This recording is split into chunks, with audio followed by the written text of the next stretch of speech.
Your cat bites you, headbutts you, knocks your stuff off the table, and shoves its butt straight into your face. And your first reaction is, "What is wrong with you?" Nothing. Nothing is wrong with your cat. It's been trying to tell you it loves you this whole time. You just didn't know what to listen for. I've got 7 of these, and at least 3 of them I guarantee you've been misreading your entire life. Let's get into it. All right, number 1, the slow blink. Sounds simple, I know, but this one is actually huge. So picture this. You're on the couch, your cat is across the room just staring at you. Full eye contact, no movement. Most people get uncomfortable, like, okay, what do you want? And then the cat just slowly closes its eyes and opens them back up. That's it. People think nothing of it. But that right there, that's a kiss. Jackson Galaxy, Dr. John Bradshaw, people who've dedicated their careers to cat behavior, they all point to this exact thing. In the wild, closing your eyes around a threat gets you killed. So when your cat does a slow blink directly at you, it is dropping every single guard it has. That is pure trust. Try it back sometime. Look at your cat, slow blink first. A lot of cats will blink right back. That's your cat having a full emotional conversation with you, and you didn't even realize it. Number 2, love bites. This one confuses people every single time. You're petting your cat, it's purring, everything's great, and then it turns around and bites your hand. Not hard, but enough to make you pull back. And your brain immediately goes to, my cat just attacked me. It didn't. Cats have a stimulation threshold. Too much physical input and their nervous system hits overload. That bite is literally just a release valve. Think of it like being tickled too long. Funny at first, then you genuinely need it to stop. That's your cat. It's not aggression, it's communication. Quick bite, no hissing, no puff tail. That's a love bite. You'll know the difference when you see real aggression. Trust me. Number 3, the butt. Yes, we're going there. Your cat walks up, turns completely around, and parks its backside right in your face. And every single person's gut reaction is offense. Don't. Showing your back to another animal is one of the most exposed, vulnerable positions a cat can be in. In the wild, that gets you ambushed. Cats do not do that around anything they don't completely trust. When your cat turns its back on you and just sits there, that is not rudeness. That is your cat saying you are the safest thing in its world. I have a friend whose rescue cat was feral for 2 years. Took 8 months before it let her get close. The first time it turned its back on her, she cried. That's how significant that moment was. Number 4, the gifts. And yes, sometimes it's a dead mouse. You walk into the kitchen Tuesday morning and there it is. Half a bird, a lizard, your cat sitting right next to it looking like it just won a Nobel Prize. Most people freak out. Wrong move. Cats are hardwired to bring food back to family. Mother cats do it for their kittens to teach them how to survive. When your cat drops something at your feet, it has classified you as family and it is providing for you. Gross? Absolutely. But scold your cat for this and you're basically throwing someone's home-cooked dinner in the trash. It does not compute. Say, good job, mean it a little, then clean it up. Number 4, headbutting. Your cat just randomly walks up and rams its forehead into your chin. There are scent glands concentrated around a cat's cheeks, chin, and forehead. When they rub those areas on you, they're marking you, and not in a territorial way, in an intimate way. Cats only bunt things and people they feel genuinely bonded to. When your cat headbutts you, it is saying, you're part of my world. Same reason cats rub their face on the corners of furniture, making the space feel familiar, feel safe. 6 a.m. headbutt while you're trying to sleep? Annoying, yes, but your cat is also claiming you as its own.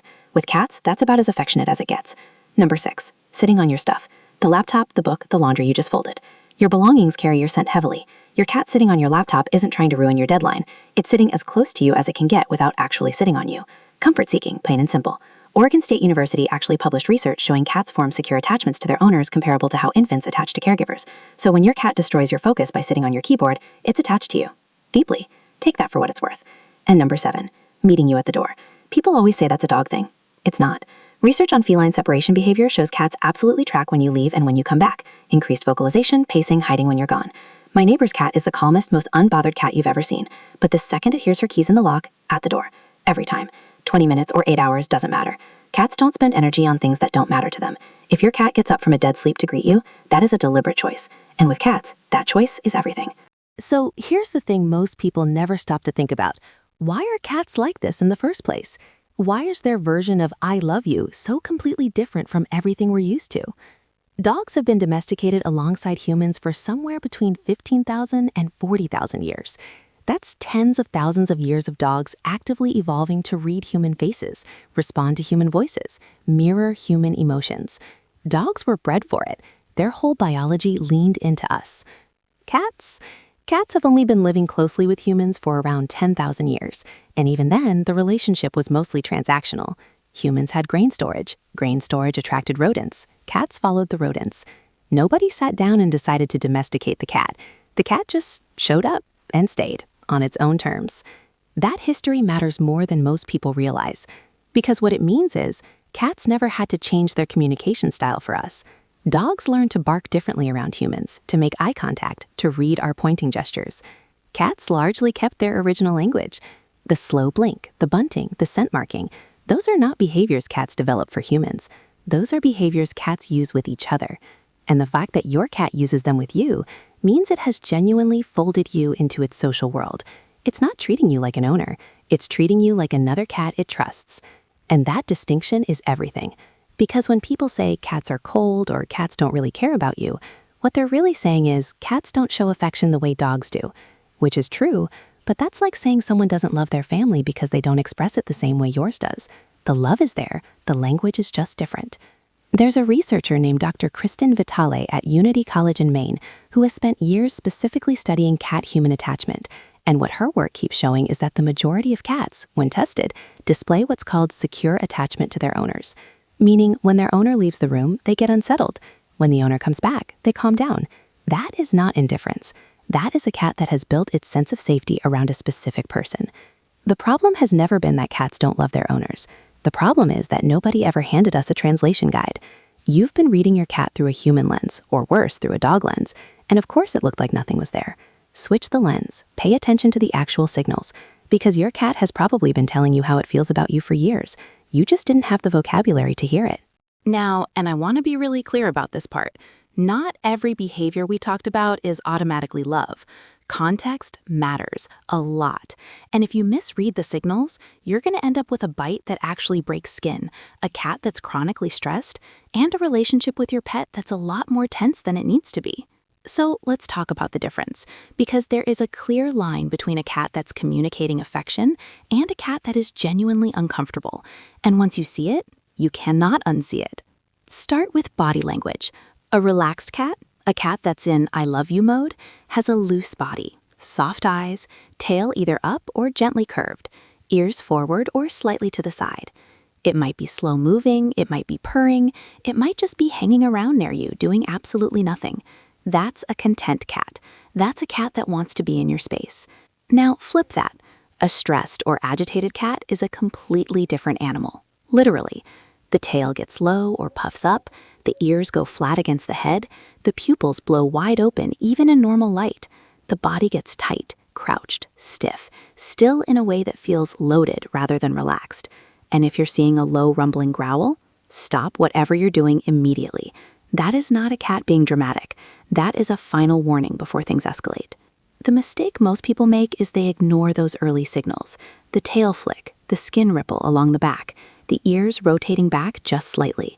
Those are the cat's first attempts at saying, I need space right now.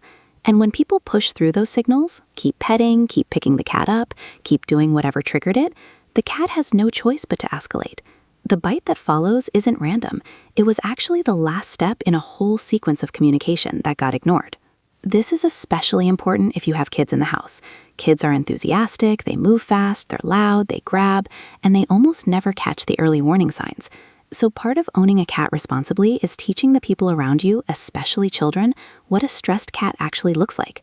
Because a cat that feels heard, a cat that knows it can communicate discomfort and actually be listened to, is a dramatically calmer and more affectionate cat overall. One more thing. If your cat suddenly changes its behavior, starts hiding more than usual, stops greeting you, stops engaging the way it used to, don't just chalk it up to attitude. Cats mask pain and illness really well.